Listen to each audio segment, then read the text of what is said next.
Hare Krishna, bienvenidos. Soy Chitrak Das. En primer lugar, quiero agradecer a los Vaishnavas de ISKCON Chosica por la invitación al encuentro de hoy.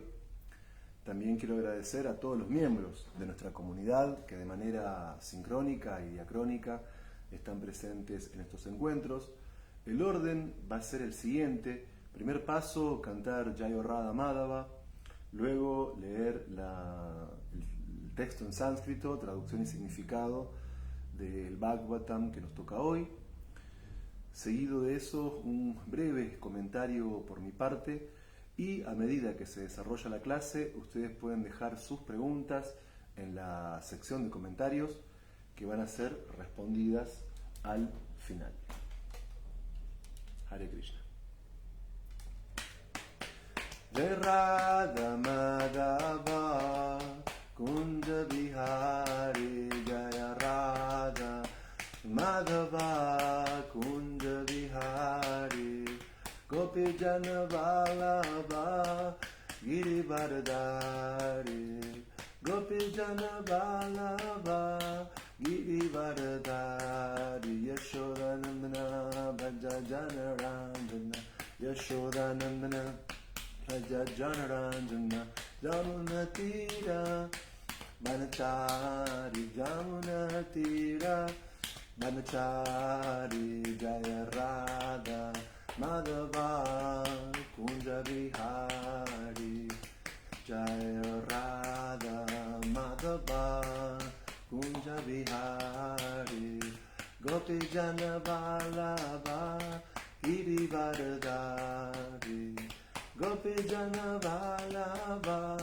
Girivardhari Yashodanandana Bhaja Jana Ranjana Yashodanandana Bhaja Jana Ranjana Jamuna Tira Vanachari Jamuna Tira Vanachari Jaya Radha Madhava Kunja Vihari Jaya Radha Madhava Kunja Vihari Gopi Jana Vallabha Girivardhari Gopi Jana Vallabha Girivardhari Yashodanandana Bhaja Jana Ranjana Yashodanandana Bhaja Jana Ranjana Jamuna Tira Vanachari Jamuna Tira Vanachari Jaya Radha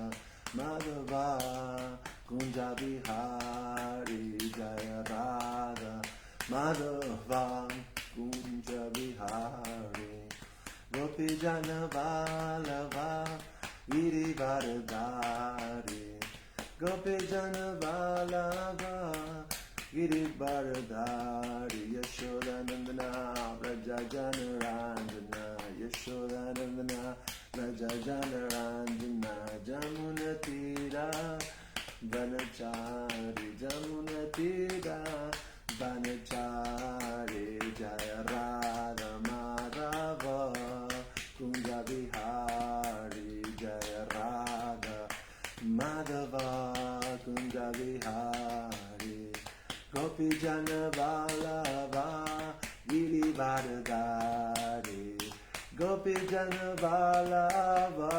Girivardhari Yashodanandana Bhaja Jana Ranjana Yashodanandana Bhaja Jana Ranjana Jamuna Tira Vanachari Jamuna Tira Vanachari Jaya Radha Madhava Kunja Vihari Jaya Radha Madhava Kunja Vihari Gopi Jana Vallabha Girivardhari Gopi Jana Vallabha Girivardhari Yashodanandana Bhaja Jana Ranjana Yashodanandana Bhaja Jana Ranjana Jamuna Tira Vanachari Jamuna Tira Vanachari Jaya Radha Madhava Kunja Vihari Jaya Radha Madhava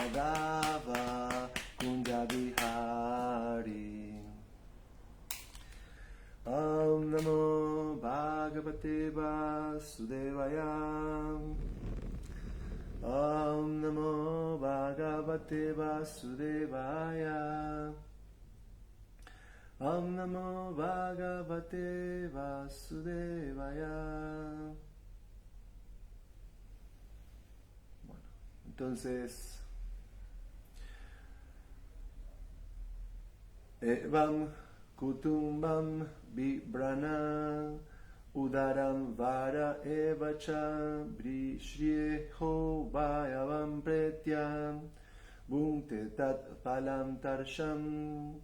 Evam Kutumbam Vibrana Udaram Vara Evacha Brishrieho Vayavam Pretyam Bhunte Tat Palam Idrisham. Evam Kutumbam Vibrana Udaram Vara Evava Visri Jeho Vayam Pretya Bhunte Tat Palam Idrisham. Traducción: después de abandonar el cuerpo, el hombre que se mantuvo a sí mismo y a su familia mediante actividades pecaminosas sufre una vida infernal, al igual que sus parientes. Significado por su divina gracia, A.C. Bhaktivedanta Swami Srila Prabhupada. El error de la civilización moderna es que el hombre no cree en la próxima vida, pero crea o no crea, la próxima vida le está esperando, y si no lleva una vida conforme a los mandamientos de las escrituras autoritativas como los Vedas y los Puranas, tendrá que sufrir. Los seres de especies inferiores a la humana no tienen que responder de sus acciones, pues están hechos para actuar de determinada manera. Pero en la vida humana, con una conciencia evolucionada, el que actúa como un irresponsable tiene asegurada una vida infernal, como aquí se explica. Evam kutumbam vibrana udaram vara evacha visri jeho vayam pretya bhunte tat palam idrisham. Después de abandonar el cuerpo, el hombre que se mantuvo a sí mismo y a sus familiares mediante actividades pecaminosas sufre una vida infernal, al igual que sus parientes. Saludos para Unmada Vidyanidhi y también saludos para Steve Campos. Om Gyana Timirandasya Gyanan Gyana Shalakaya Chakshurun Militam Yena Tasmai Shri Gurave Namaha. Jai Sri Krishna Chaitanya Prabhu Nityananda Shri Advaita Gadadhar Shri Vasadi Gaura Bhakta Vrindam. Hare Krishna Krishna Krishna Hare Hare Hare Rama Rama Rama Hare Hare Vanchakalpatarubhyascha Kripa Sindhubhya Evacha Patitanam Pavanebhyo Vaishnavebhyo Namo Namaha. Muy bien. En el encuentro de hoy estamos estudiando el Srimad Bhagavatam, canto 3, capítulo 30, texto 30. El Srimad Bhagavatam no es un libro más. El Srimad Bhagavatam no es simplemente una obra poética, sino que el Srimad Bhagavatam es el fruto maduro del árbol del conocimiento védico. El Srimad Bhagavatam es lo mejor de todos los Vedas. El Srimad Bhagavatam nos provee el conocimiento que puede traer bienestar general a todos y también que puede satisfacer los anhelos más profundos del ser. Porque en el Srimad Bhagavatam se describe directamente los pasatiempos, las actividades trascendentales de la Suprema Personalidad de Dios y de sus devotos puros. Es decir, el Srimad Bhagavatam es el Purana Inmaculado, porque es un texto que está más allá de la práctica de la religiosidad, está más allá de la práctica del desarrollo económico, está más allá de la práctica de la complacencia de los sentidos e incluso está más allá de la búsqueda de la liberación. Porque de manera directa, porque de manera profunda, el Srimad Bhagavatam aborda desde sus mismos inicios la narración de las actividades, de aquel que está más allá de las modalidades de la naturaleza material, de aquel que es el maestro original del conocimiento védico, de aquel que impartió al principio de la creación el conocimiento al primer ser creado, a Brahma mismo. Es decir, el Srimad Bhagavatam directamente apunta a la descripción del nombre, la forma, las cualidades y los pasatiempos de la Suprema Personalidad de Dios, Sri Krishna. Y hoy, en particular, que estamos analizando el canto tercero, capítulo 30, texto 30, podemos observar que aquí se está desarrollando un diálogo. En este capítulo estamos en presencia de una conversación entre dos personalidades muy importantes. Por un lado, Devahuti, la esposa del gran sabio Kardama Muni. Y por otro lado, también nos encontramos con Kapila Deva, que si bien él fue quien expuso originalmente la filosofía Samkhya, no es simplemente un erudito, no es simplemente un brahmana o un sabio, sino que Kapila Deva es un avatar de la suprema personalidad de Dios. Y en este caso, Devahuti, que es la madre de Kapila, le está pidiendo que le explique en esta sección del Srimad Bhagavatam cómo opera sobre las almas condicionadas el factor tiempo. Es decir, Devahuti quiere entender cómo nos afecta a todos los que nos encontramos en el mundo material el paso del tiempo. Y también Devahuti quiere que Kapila Deva le explique cómo funcionan en nosotros las diferentes complejidades del mundo material. Más específicamente, Devahuti quería que Kapila Deva exponga cómo nos afectan las miserias de la existencia material. Entonces, a lo largo de este capítulo y de varios más, vemos cómo Kapila responde las preguntas de Devahuti con un conocimiento muy profundo y con un conocimiento muy puntual de cada uno de los aspectos que afectan al alma condicionada dentro de su experiencia en el mundo material. Y tal vez uno de los problemas centrales que se experimentan en el mundo material es, sin lugar a dudas, el olvido del ser. Es decir, el alma condicionada no posee un conocimiento claro acerca de su propia identidad. Hemos olvidado quiénes somos en lo más profundo de nuestra esencia. Y cuando no tenemos una noción clara acerca de nuestra identidad, de ello se deriva que tampoco tenemos claro cuál es el sentido de nuestra existencia. Y ese punto hay que destacarlo. Hay una relación directa entre saber quiénes somos y saber cómo vivir. Hay una relación directa entre conocer nuestra esencia y el sentido profundo de la existencia. Pero el alma condicionada en el plano material olvida el ser, se olvida a sí mismo, olvida su esencia y opera en el plano del no ser, opera en el plano de la ilusión, opera en el plano condicionado de Maya. Y en ese sentido, una de las grandes problemáticas que nos encontramos en la vida material es que olvidamos nuestro ser y nos identificamos con el no ser, nos identificamos con lo transitorio, nos identificamos con lo temporal como si fuese el yo.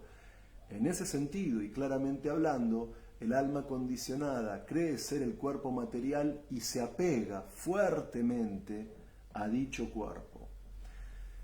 Pero el apego a nuestro cuerpo en el plano material no es solamente algo individual, sino que el apego se vuelve colectivo, porque tenemos un apego a las relaciones consanguíneas, tenemos un apego a los cuerpos que son considerados nuestros familiares. O sea, no solamente uno se identifica con su cuerpo material, sino que identifica como seres queridos a los cuerpos materiales de aquellos que conforman el propio núcleo familiar. Y en el caso de las personas que son responsables, se encuentran también con otra dificultad dentro del plano material, que es la ansiedad por poder mantener con vida el cuerpo propio y también mantener con vida los cuerpos de los seres queridos. Y cuando hablamos de vida, no hacemos referencia únicamente a la simple subsistencia biológica, sino cuando hablamos de vida en el plano humano, hablamos de toda una serie de necesidades económicas, necesidades biológicas, necesidades afectivas, necesidades morales, necesidades intelectuales, necesidades culturales, sociales, políticas y muchas más. Entonces, Devahuti le pide a Kapiladeva que explique cómo en el mundo material se da el paso del tiempo. Devahuti le pide a Kapiladeva que explique cómo en el mundo material las almas condicionadas padecemos diferentes dificultades o diferentes kleyas, diferentes miserias. La primera es el olvido del ser, el apego al cuerpo. La segunda es el apego al cuerpo de la gente que nos rodea. Y la tercera es la problemática de mantener esos cuerpos biológica, familiar, cultural y socialmente. Entonces, algunas personas tienen la tendencia a un trabajo de tipo honesto, de un trabajo regido por ciertos valores morales, pero también nos encontramos con otra problemática del mundo material en el sentido de que están presentes otro tipo de seres humanos que no tienen este tipo de brújula ética en su vida. O sea, cuando uno lee un diario de su país o del mundo, puede ver que en algún lugar hubo un femicidio, que en algún lugar hubo un robo, que hubo un asalto, que en alguna parte del mundo algún país está invadiendo el territorio de otro, que en alguna parte del mundo se explotan trabajadores para producir prendas muy baratas que luego se venden en los países del primer mundo. O sea, digo, uno se apega a su cuerpo, uno se apega a los cuerpos de la familia, uno tiene necesidades, uno tiene que trabajar para satisfacer esas necesidades, y mientras que algunas personas hacen un trabajo honesto, un trabajo guiado por valores morales, nos encontramos con otro tipo de personas, incluso con otro tipo de sociedades y con otros tipos de países, donde lo común es el atropello hacia el otro, donde lo común es poner al otro en situación de vulnerabilidad, donde si se puede se explota a los seres humanos y a los recursos de la naturaleza para el propio progreso económico egoísta de uno como individuo, o de la familia a la que uno pertenece, o de la clase social a la que uno pertenece, o del grupo de intereses en el que uno se siente representado. Y solamente basta con haber estudiado, solamente basta con haber aprendido historia para ver que uno de los factores más, podríamos decir, frecuentes del pasado humano son los conflictos, son las guerras, las invasiones, las matanzas, y no únicamente como algo de un factor pasado en un tiempo pretérito, sino que, como decía previamente, si uno hoy lee un diario de su país o del mundo, si uno hoy prende su televisión y ve un noticiero, si uno ve la información de lo que está sucediendo en este momento en el mundo, y nos vamos a encontrar también con problemáticas de robo, de crímenes, de violaciones. Hace poco en mi país estuvo involucrado el presidente de la República en una estafa con criptomonedas. Nos encontramos con países que invaden a otros territorios, nos encontramos con fuerzas militares que aniquilan con una crueldad enorme a población civil en diferentes partes del mundo. Entonces, realmente, a veces cuando uno practica vida espiritual, se aísla de todo eso, porque en la práctica del Bhakti Yoga, por el proceso de leer el Srimad Bhagavatam, de cantar el Mahamantra, de estar en relación con los lilas de la Suprema Personalidad de Dios, uno experimenta realmente una plataforma trascendental, uno se absorbe en un plano trascendente, y eso nos sitúa en una conciencia superior. Pero el mundo material sigue su camino. En el mundo material se percibe el paso del tiempo, y en el mundo material se constatan diferentes miserias que aunque uno no las padece tan directamente por estar dedicado a la vida espiritual, aún así esas miserias existen. Aún así esas miserias son reales y aún así hay muchísima gente que las está padeciendo. Pero además de todo lo demás, junto con esta actitud producto de avidia, de la falta de conocimiento, producto de la ilusión que nos lleva a identificarnos con nuestro cuerpo individual, esta ilusión que nos lleva a identificarnos con los cuerpos de la gente que nos rodea, entendiéndolos como familia, esta necesidad de apego al dinero, esta necesidad de apego a los bienes materiales para tener una vida digna, para tener una vida confortable.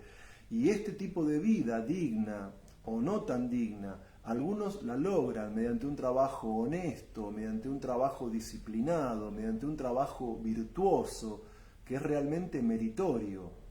Pero otros logran todo eso de la manera contraria, dando la espalda a todos los principios de moralidad, dando la espalda a todos los principios de la corrección, dando la espalda incluso a las leyes nacionales o internacionales. Entonces, así como están aquellos que por apego a su cuerpo, a su familia, a su grupo social, trabajan dedicadamente, arduamente y honestamente, logran un resultado material satisfactorio, también están aquellos que van por el camino opuesto. También están aquellos que son causa de sufrimiento para sí mismos y son causa de sufrimiento también para aquellos que los rodean, porque ejecutan actividades que nada tienen que ver con el bienestar general, que nada tienen que ver con los valores morales, que nada tienen que ver tampoco con los principios del avance espiritual. Y en consecuencia producen ugra karma, producen actividades que son nocivas para ellos y para los demás. Ahora bien, sea que uno pueda progresar materialmente en la vida de manera honesta, o sea que uno progrese en la vida de manera deshonesta, estamos todos atravesados, como explica Kapila Deva Adebahuti, por el paso del tiempo. Es decir, nuestros cuerpos han tenido formas de bebés, nuestros cuerpos han tenido forma de niños, nuestros cuerpos tienen forma de adultos, pero en algún momento también nuestros cuerpos van a tener una forma de anciano. Es decir, la vejez va a llegar para gran parte de los seres humanos. Y con la vejez aparece otra de las miserias de la existencia material, que es el decaimiento del cuerpo. La mujer más atractiva y encantadora, con el paso del tiempo pierde su belleza. El hombre más fuerte y poderoso, con el paso del tiempo pierde su virilidad. Gradualmente, con el paso del tiempo, vamos perdiendo la vista, vamos perdiendo el sentido de la audición, vamos perdiendo incluso la movilidad física. Y al igual que al principio, como cuando nacemos y somos bebés, necesitamos de los demás, lo mismo ocurre en la vejez y en la ancianidad. Uno pierde su autonomía gradualmente, uno va perdiendo sus capacidades gradualmente y en consecuencia queda a merced del cuidado de otros. Y eso también es una miseria como consecuencia del paso del tiempo. Pero saludos para Shana Pavana Prabhu y para Roberto Castillo. Entonces, el paso del tiempo hace que nuestros cuerpos cambien, el paso del tiempo hace que nuestros cuerpos se desgasten, el paso del tiempo hace que vayamos perdiendo la vitalidad, la fuerza, la energía y la capacidad de cumplir ciertas funciones físicas y también de poder cumplir ciertas funciones mentales básicas. Y esto es lo que está explicando Kapila Deva Adebahuti en el tercer canto del Srimad Bhagavatam. Pero además de todo esto,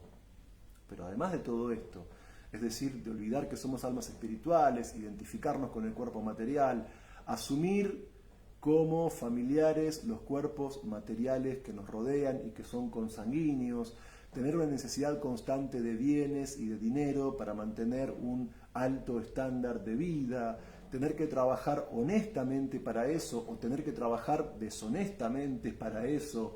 En algunos casos el tiempo pasa, la vejez llega y también junto con la vejez a su debido momento llega la muerte. Pero obviamente hay personas que tienen un gran temor a la muerte porque carecen de conocimiento del ser, porque carecen de Atma Tattva, de la ciencia del alma.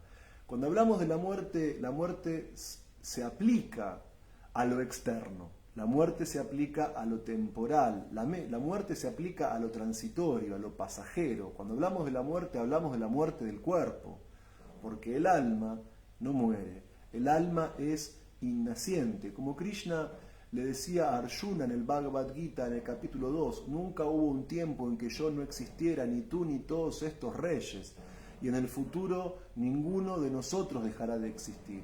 Entonces, temer a la muerte básicamente es ignorancia, porque quien teme a la muerte es porque está identificado con su cuerpo material, con su envase, con lo transitorio, con lo temporal.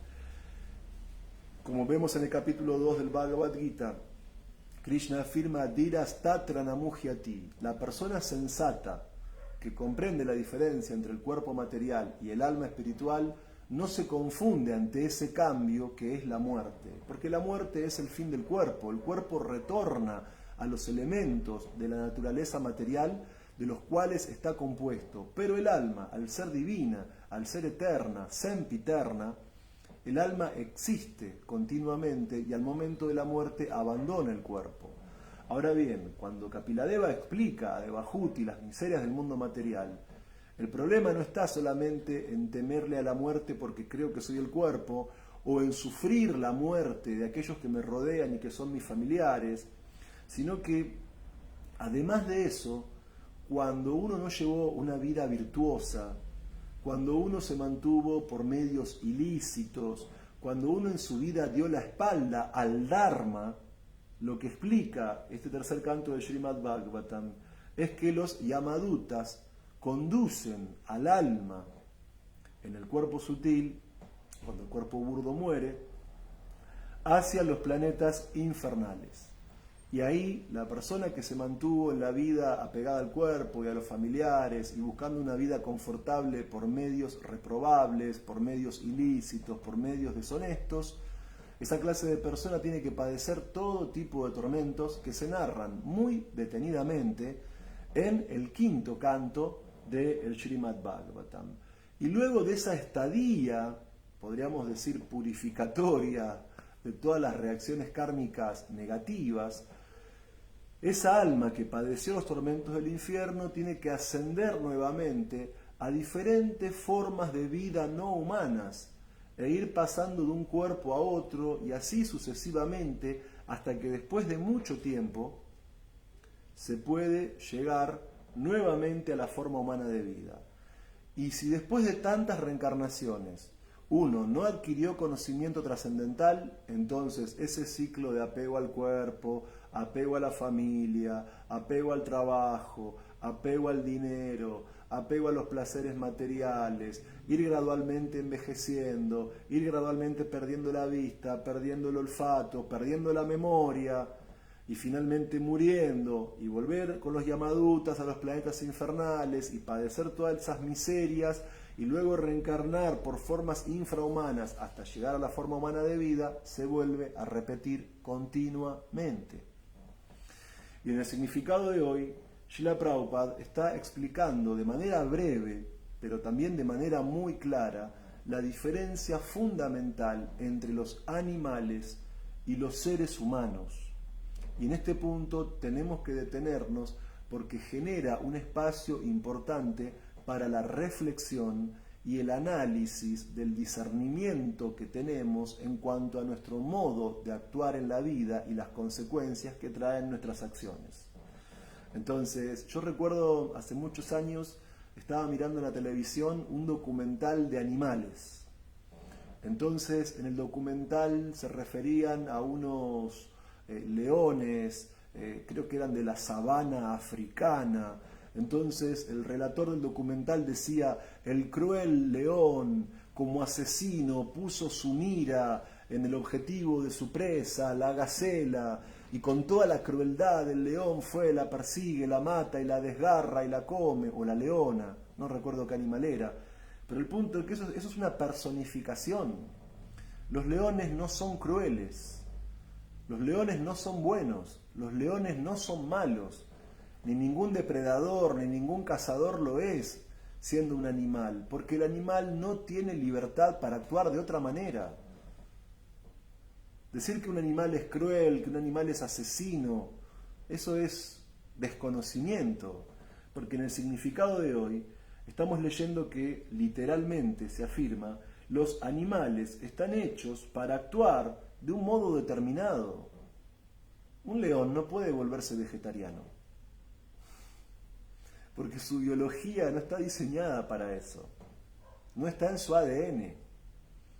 Entonces, como los animales están diseñados de cierta manera, explica el significado de hoy, los animales, por sus actos o las formas de vida que están por debajo de la vida humana, en sus actos, no son responsables de sus acciones. Y por lo tanto, lo que hace un animal no genera ni buen karma ni mal karma, porque es una acción predeterminada. De otra manera, no puede actuar.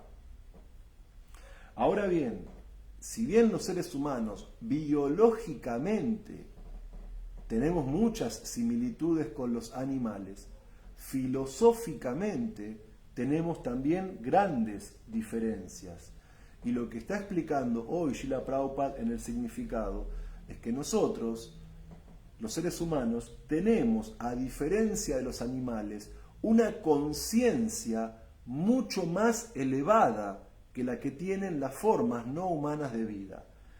Y por lo tanto, al tener una conciencia más evolucionada, nosotros sí somos responsables por lo que hacemos, porque entendemos lo que estamos haciendo y porque tenemos la libertad para hacerlo. Y por lo tanto, el ser humano, al tener una conciencia más evolucionada, es responsable de sus actos y disfruta o sufre las consecuencias de sus acciones, porque uno es el arquitecto de su propio destino.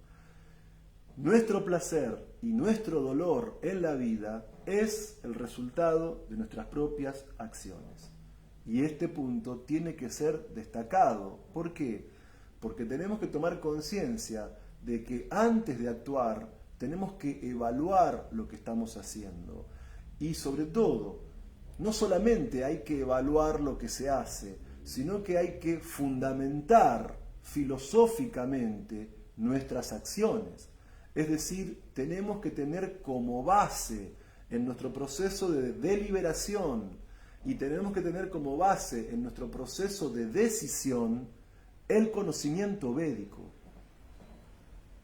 El conocimiento de los Vedas, el conocimiento de los Puranas, específicamente el conocimiento de la esencia de los Vedas, que es el Bhagavad Gita, y específicamente el conocimiento del fruto maduro de los Vedas, que es el Srimad Bhagavatam.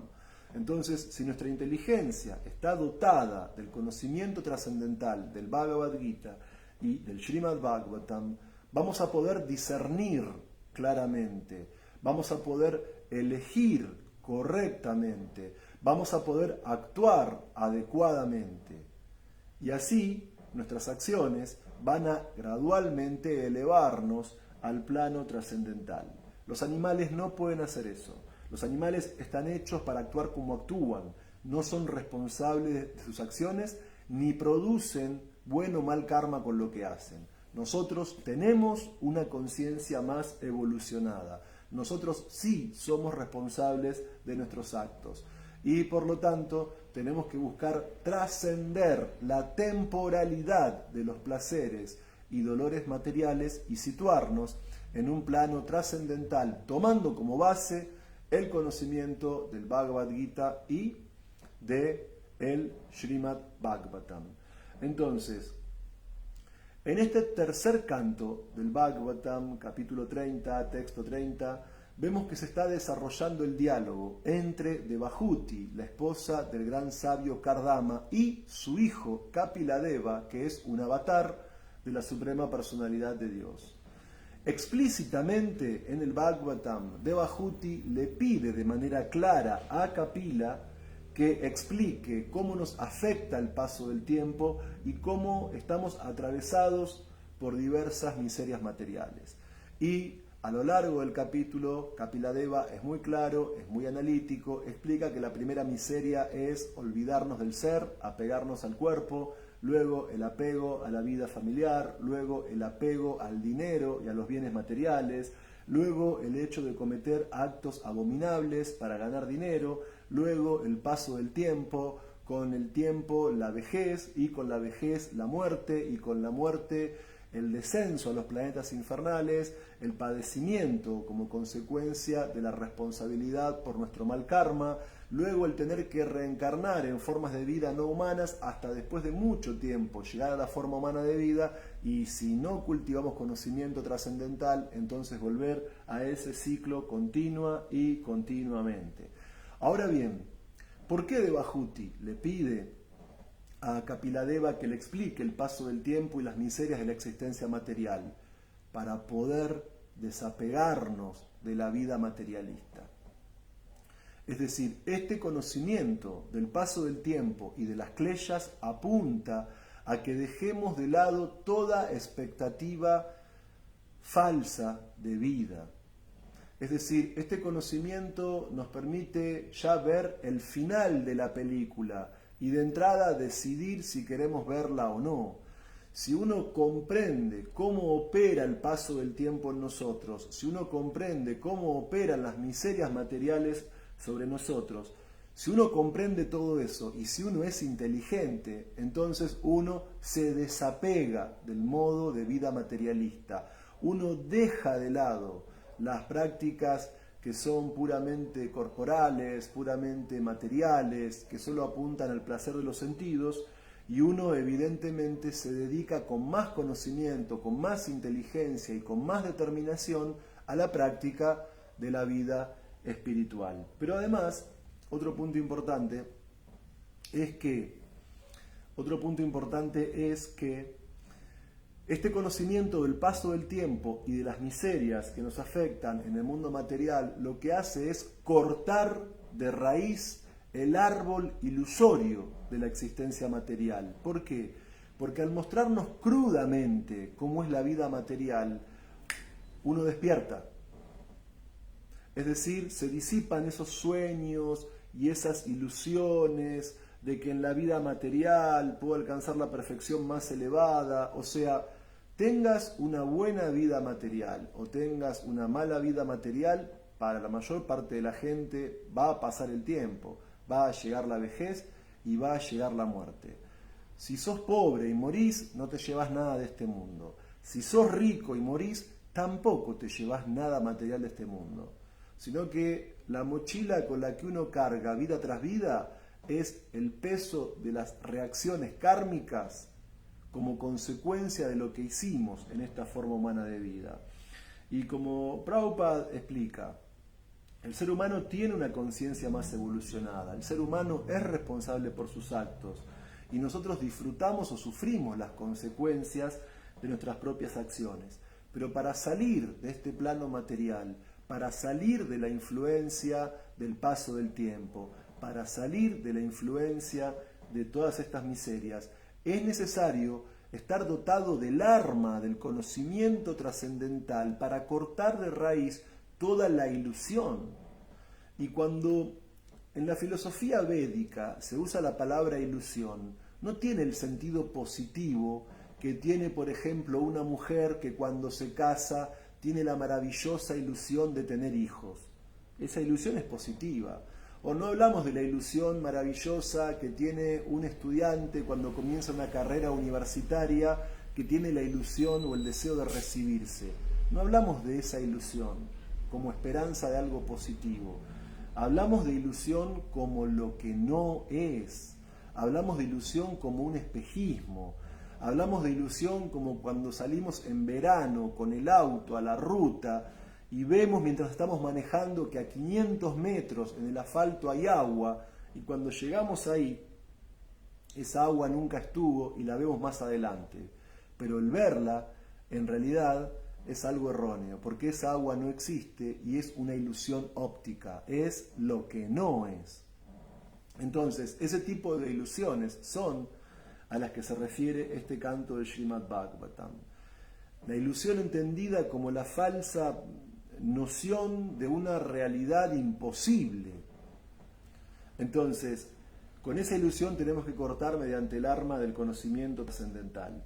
Y en el significado de hoy también hay un pasaje muy significativo. Dice que la civilización actual no piensa en la siguiente vida. Entonces, uno puede ignorar que es un alma espiritual, uno puede creer que es un cuerpo material, pero ya sea que uno crea o no crea en el alma, la reencarnación se va a dar igual, porque es un hecho fáctico, en sentido de la filosofía del Bhagavad Gita y del Srimad Bhagavatam. O sea, uno puede esconderse de la realidad, uno puede estar entretenido con cuestiones materiales, uno puede estar soñando placeres materiales, disfrutes sensoriales, progreso económico, pero la realidad es que la vida material en este cuerpo tiene un límite, y creas o no en el alma, vas a reencarnar igual, porque el alma no depende de una cuestión de fe o de una cuestión de creencia o algo así. El alma es una realidad eterna que mora dentro del cuerpo y que llegado el momento de la muerte pasa a otro cuerpo conforme al karma. Entonces, la reencarnación es un proceso que se impone por sí mismo, independientemente de nuestras expectativas, independientemente de nuestras creencias, independientemente de nuestra fe. La reencarnación está ahí y se produce. Y la próxima vida va a estar en relación con las acciones y los pensamientos y los deseos de nuestra vida presente. Pero un punto muy importante es no solamente quedarnos en la visión del paso del tiempo, no solamente quedarnos en la visión de las miserias que padece el alma condicionada, sino que además también, acá pregunta Jimmy, ¿cómo elevar al alma condicionada? Y a ese punto vamos. Nosotros contamos con una gran herramienta para poder trascender el paso del tiempo, la vejez, la invalidez, la muerte y también la reencarnación. Nosotros contamos específicamente con el conocimiento del Bhagavad Gita. Nosotros contamos específicamente con el conocimiento del Srimad Bhagavatam. Y el hecho de poder leer esos textos, el hecho de poder estudiar esos textos, el hecho de poder distribuir esos textos y el hecho de poder vivir en base a la filosofía práctica que encontramos en el Bhagavad Gita y en el Srimad Bhagavatam nos va a liberar del paso del tiempo, nos va a liberar de la existencia material y nos va a permitir alcanzar una vida completamente trascendental. Hare Krishna. Muchas gracias. Aum Tat Sat. Todas las glorias a Srila Prabhupada y a los devotos reunidos. Entonces, nuevamente quiero agradecer a la comunidad Vaishnava de ISKCON Chosica, Perú, por la invitación al encuentro de hoy. Agradezco a los Vaishnavas que están presentes, a Ummada Vidyanidhi, a Steve Campos, a Shana Pavana Prabhu, a Roberto Castillo, a Jimmy Porras y a todos los demás, por supuesto, como así también agradezco a aquellos que van a estar presentes en este encuentro de manera diferida, de manera asincrónica. Esto es todo por la clase de hoy, no veo ninguna otra pregunta, así que muchas gracias. Hare Krishna.